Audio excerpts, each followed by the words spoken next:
दोस्तों, मैं राशिद ज़हीर हूं और आप देख रहे हैं ऑनलाइन न्यूज़ इंडिया। भारत के मुसलमानों की तरफ से अब ज़बानी रिएक्शन आना शुरू हो गया है।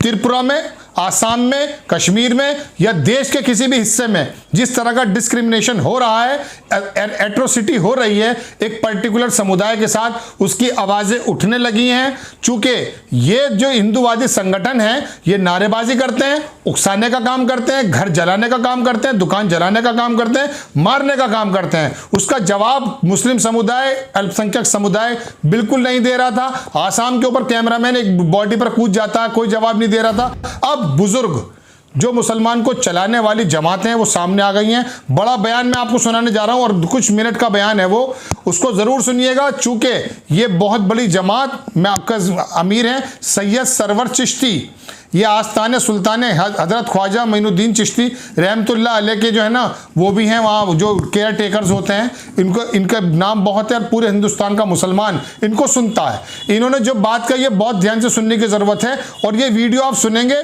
उससे पहले मैं आपको दो बात बताना चाहता हूँ। देखिए, हिंदुस्तान के अंदर पिछले 7 वर्षों में जब से नरेंद्र मोदी जी की सरकार आई है, वहाँ पर हिंदूवादी संगठनों ने सड़क पर जिस तरह का एट्रोसिटी की है, अत्याचार किए हैं, बदमाशियां की हैं हिंदूवादी संगठनों ने खुलेआम, इस्लाम को लेकर, उनकी किताब को लेकर, दरगाह को लेकर, मस्जिद को लेकर, मुल्ले काटे जाएंगे, ये मारे जाएंगे, ये दुनिया भर की मंत्री से लेकर संतरी तक सब ने नारे लगाए।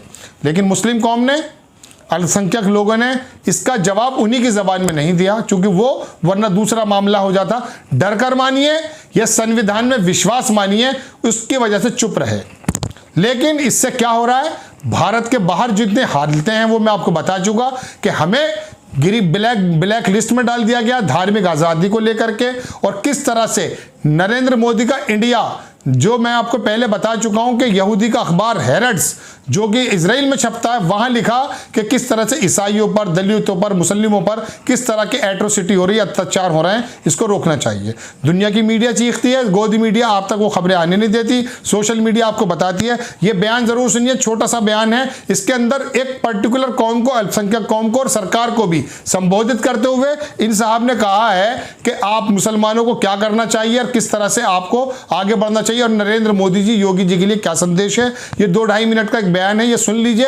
इसके बाद फिर मैं अपनी फाइनल क्लोज पे आऊंगा। थोड़ी बात बता देता हूं, इन्होंने मौलाना कलीम सिद्दीकी के बारे में भी कहा और ये भी कहा कि शाहरुख खान का बेटा हो या मौलाना कलीम सिद्दीकी हो, मुस्लिम होने के नाते उनके साथ जुल्म सितम हो रहा है और ये गवर्नमेंट कर रही है।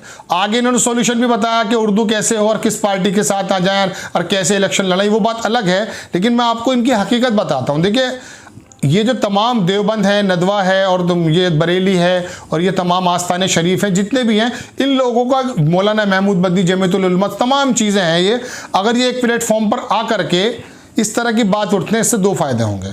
एक फ़ायदा तो ये होगा कि कम से कम जो भारतीय जनता पार्टी की सरकार ये समझ बैठी है कि बाबरी मस्जिद का सुप्रीम कोर्ट का फैसला हो या हमारा कोई भी जुल्म हो, ये चुप रहते हैं। उनको पता चलेगा ये लोग इकट्ठे हैं और अपनी ज़बान को संविधान के मुताबिक रखना चाहते हैं।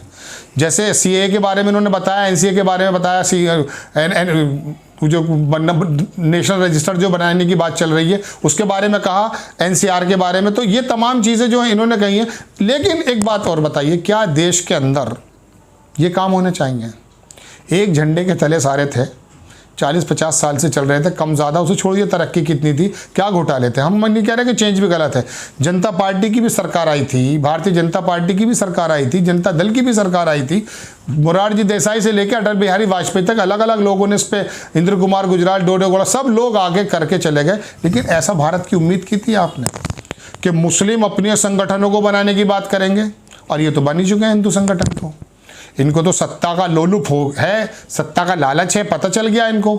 आरएसएस ने सींचा, 1925 से लेकर आरएसएस कहती है कि मैं राजनीतिक पार्टी नहीं, लेकिन सारे दखल अंदाजी उसी की होती है। नागपुर से एक शब्द निकल जाए इनके लिए ऐसा जैसे गीता के शब्द। कहने का मतलब ये है कि ये क्या भारत की सेहत के लिए बेहतर बात है कि मुस्लिम अपना गिरोह बना ले, हिंदू अपना अलग गिरोह बना ले, दलित अपना अलग बना ले? अरे सारे भारतवासी हैं। ये चीज़ें, हालांकि इनका संदेश में कोई प्रॉब्लम नहीं है, लेकिन मुझे प्रॉब्लम है ज़ाती प्रॉब्लम। क्या है कि इस तरह के संगठन अगर हैं तो वो किसी की अगुवाई में हों।